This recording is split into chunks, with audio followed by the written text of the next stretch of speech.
cosa si pensa di questa vicenda delle province? Attribuendo ad esse una o due funzioni, il territorio e l'ambiente. Le scuole cosa ne facciamo? Le scuole comuni. Le scuole e i comuni. Le scuole Quindi comuni, sì, i comuni si faranno la guerra per avere l'istituto tecnico, magari due comuni vicini.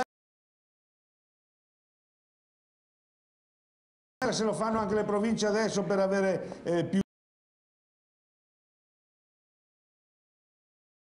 poli scolastici più qualificati o meno qualificati. Sì, ma sono poli scolastici provinciali. Ma non è che sia irresolvibile. No, ci sono allora, delle soluzioni. Ecco, la differenza è dimezzare la differenza fra una mentalità federalista rispettosa della comunità locale e uno statalismo centralista è questo, che io propongo invece di scorporare dai ministeri il personale e darlo alle regioni, che a sua volta deve delegare le funzioni alle province e ai comuni. Questo vuol dire essere federalisti. Fare il contrario vuol dire essere centralisti e statalisti. Beh, ma guarda, non è mica un insulto essere... però Andreoli lo sta diventando, Lo sta diventando. Centralista e statalista è un insulto per i federalisti, sicuro. No, ma anche Il federalismo della Lega è un insulto, perché è una finzione. Ah, perché lei l'ha visto, si pensi che la Lega è talmente federalista che ha votato per l'abolizione dell'ICI, che è l'unica risorsa locale che hanno i comuni. Appunto, allora, ci fermiamo. È talmente federalista che ha dato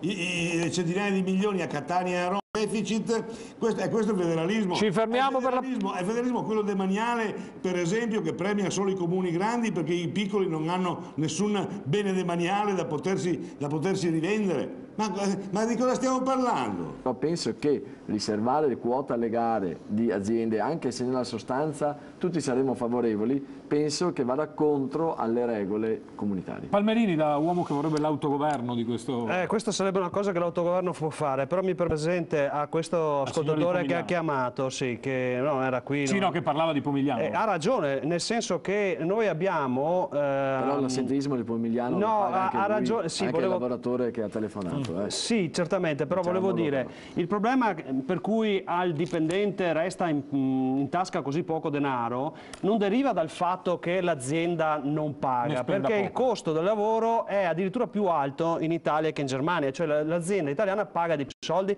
nelle tasse dello Stato italiano. Quindi il problema dell'Italia è che con questo enorme debito pubblico che si è creato e che ci mangia qualcosa come mi pare 110 miliardi all'anno di euro di interessi, soltanto di interessi, purtroppo bisogna pagare, e quindi io da molti anni dico l'Italia non può più stare in piedi e sarebbe meglio pensare a fare degli stati in Europa, e allora uno Stato Veneto con l'autogoverno. Fra l'altro io ho scritto anche un libro, ho dimostrato che il Lombardo-Veneto illegalmente acquisito dall'Italia, doveva votare tutto il Lombardo-Veneto, ha votato soltanto il Veneto, la Lombardia non l'ha neanche consultata, per dirne una, e quindi con un autogoverno magari confederato in Europa, questo lo decideranno poi le popolazioni, potremmo fare per esempio una normativa sugli appalti che ci permetta di vivere e sviluppare l'economia. Restando italiani avremo povertà e miseria e si rassegni quel dipendente. Telefonata.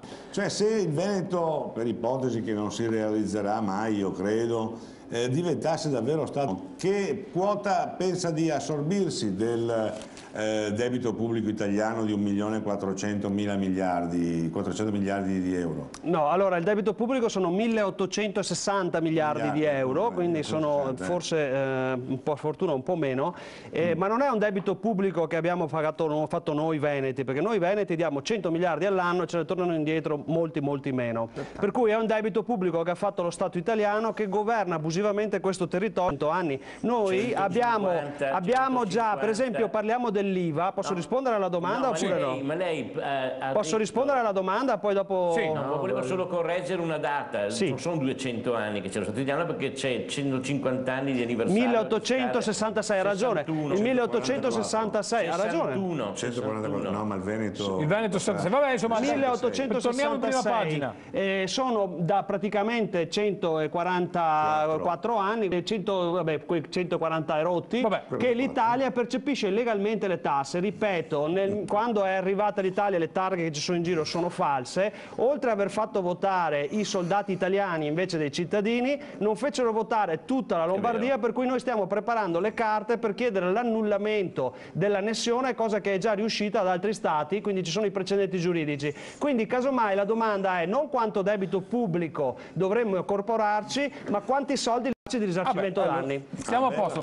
La telefonata, poi però volevo sentire da Verona questa idea del PDL su prima i veneti negli appalti. Pronto?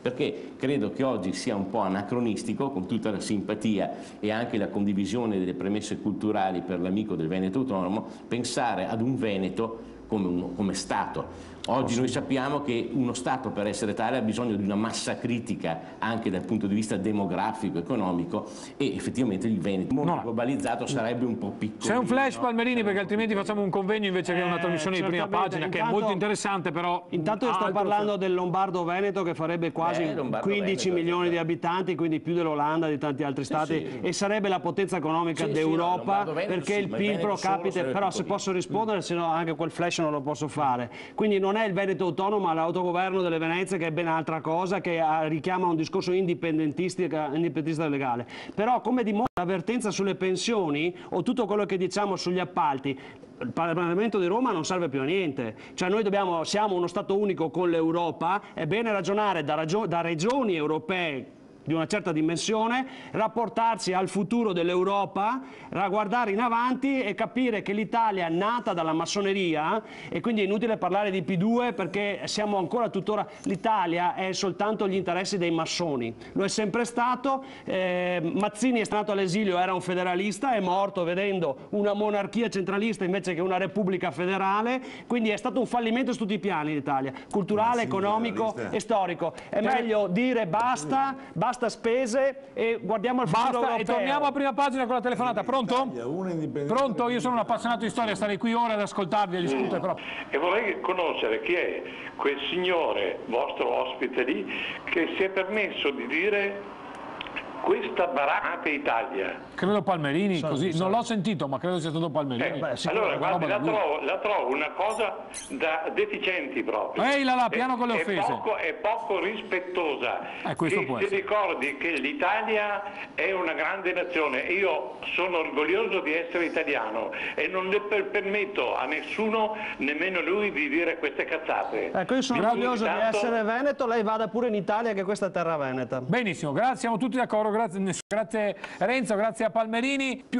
Meno Stato ma con più controlli. Non è che... Allora, colgo l'occasione di questo discorso per rispondere a Giuliano. Giuliano diceva i centri per il lavoro, le abbiamo date le province, non funzionano. Esatto. Allora chiudiamo le province. No, sarebbe come dire chiudiamo le regioni del sud che non funzionano.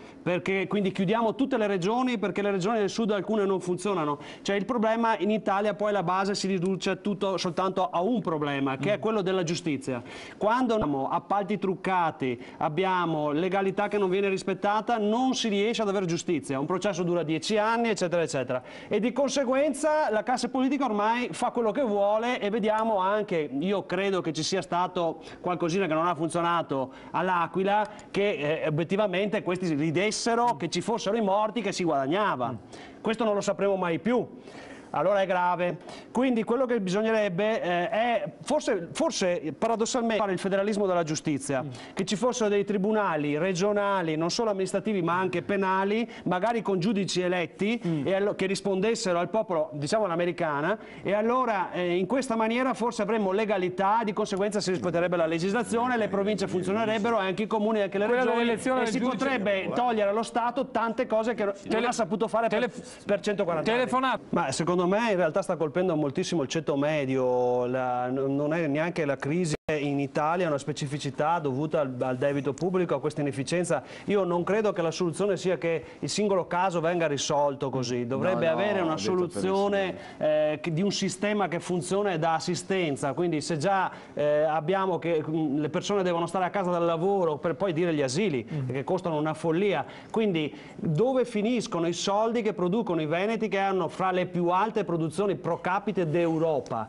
È come le assicurazioni, è la media del pollo, le truffe e del Sud, allora le assicurazioni del Sud sono più care, ma dobbiamo riequilibrare, per cui la media italiana schizza in alto e non se ne può più. No, in un momento in cui c'è la concorrenza mondiale della Cina, dell'India, di sistemi di miliardi di persone e l'ex Unione Sovietica che si è messa a fare un po' di economia moderna e quindi pagano le tasse al 20%, una baracca Italia con 50% di tasse Anche mi fa riarrabbiare il telespettatore, richiama di nuovo. Pronto? Sentiamo una